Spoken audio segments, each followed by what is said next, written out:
subhanallah ya, hari Ahad, orang barangkali ada yang bertamasya, ada yang liburan dan sebagainya, antum memilih untuk mendekat kepada Allah Subhanahu wa taala.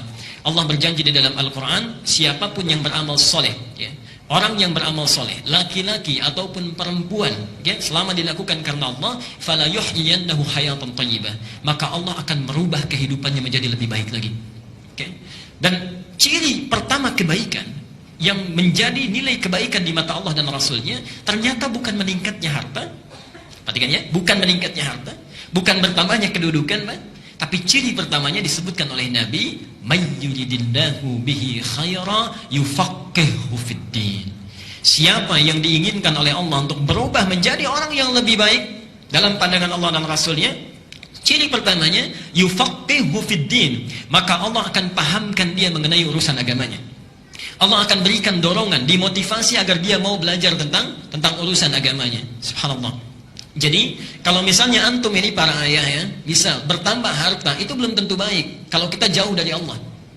Bertambah meningkat kedudukan, ibu punya suami ya, promosi jabatan suaminya, meningkat kedudukannya, tapi semakin jauh dari Allah. Salatnya tertinggalkan, tidak konsisten lagi ibadahnya, baik ya, Jumatnya jadi terlambat, itu belum tentu tanda kebaikan. Tapi ketika Allah menginginkan seorang jadi baik, dipahamkan dia mengenai urusan agamanya. Dia paham yang halal dan yang haram. Dia mengerti yang sunnah dengan yang bid'ah. Dia mengerti apa yang harus dikerjakan, apa yang harus ditinggalkan. Dengan itu dia tinggalkan yang haram, dia kerjakan yang baik. Orang seperti ini kata Allah, sekalipun dia meninggalkan yang menguntungkan dalam urusan dunia, antum bekerja ada hal banyak ribanya, mendapatkan pekerjaan lain, pindah. Dengan pekerjaan itu lebih dekat dengan Allah, maka Allah akan berikan janjinya, diganti oleh Allah dengan yang lebih baik lagi ya. Bahkan kalau berhijrah betul-betul kuat niatnya, subhanallah. Bapak misalnya Pak punya pekerjaan ya, di kantor gajinya misalnya sebulan 10 juta, tapi sholatnya terlambat. Dengan sebulan gajinya 1 juta, tapi sholatnya lancar, pilih yang mana? Saya tahu akan pilih 10 juta sholat lancar gitu ya. Cuma dua aja pilihannya. Baik ya. Orang yang masih belum ada pancaran rahmat Allah, dia akan kejar dunia 10 juta, yang penting masih bisa sholat ya. Tapi orang-orang yang mendapatkan bimbingan Allah, subhanallah, dia pindah hijrah. Perhatikan ketika dia berhijrah, diberikan jaminan oleh Allah, surah keempat An-Nisa ayat yang ke-100. Wa may yuhajir fi sabilillah yajid lahu fil ardi muraghaman katsira wasa'ah. Siapa yang bertekad hijrah kepada fi sabilillah, jalan aktivitas kehidupan yang ada naungan Allah di situ, lebih dekat dengan Allah, maka Allah berjanji yajid lahu fil ardi muraghaman katsira wasa'ah. Harta yang dia anggap rugi, Allah akan ganti dengan yang lebih banyak. Dan kehidupannya akan lapang tanpa masalah. Kurang dari penyakit, di rumah berkah, nggak pernah ada persoalan. Antum gaji 10 juta, tiap ke rumah cekcok terus dengan istri misalnya, kan nyaman juga ya. Gaji 10 juta tapi anak selalu sakit ya, kemudian cuci darah dan sebagainya, nggak nyaman juga ya.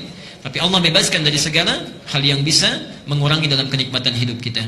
Nah, yang terakhir, ini sebagai motivasi juga, tidak cukup sampai di situ, itu baru dunia. Baru dunia. Jadi bayangkan, menuntut ilmu itu, ketika kita jalani dengan baik, kata Rasulullah, ini pertanda kebaikan. Yang kedua itu baru dunia. Lihat akhiratnya, lihat akhiratnya.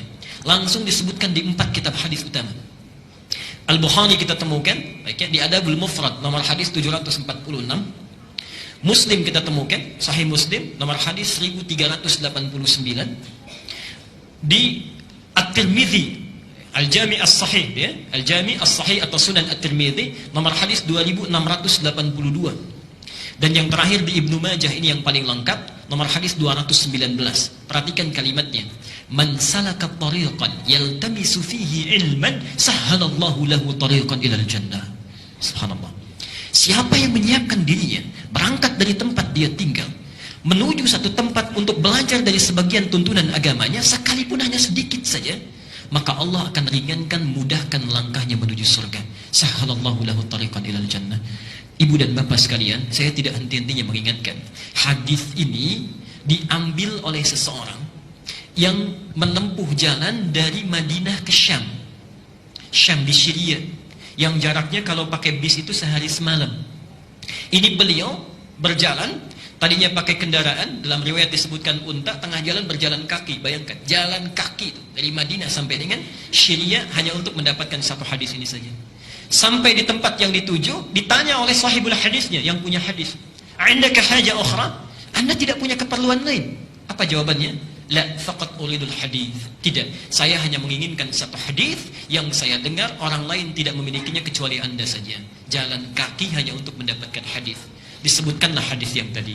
Kalau orang dulu bisa jalan kaki untuk dapat satu hadis saja, antum oleh Allah diberikan fasilitasnya, ada kendaraannya, ada yang punya sepeda, ada yang punya motor, ada yang punya mobil, masjidnya bahkan dihadirkan dekat di samping kita, keadaannya bagus, ada AC-nya kalau di luar panas, ada hangat karpetnya kalau di luar dingin, ya nikmat keberadaannya. Kalau dengan seperti itu belum juga termotivasi untuk sekedar mengikuti satu takdim, maka dengan cara apa lagi Allah mesti menjadikan kita orang baik?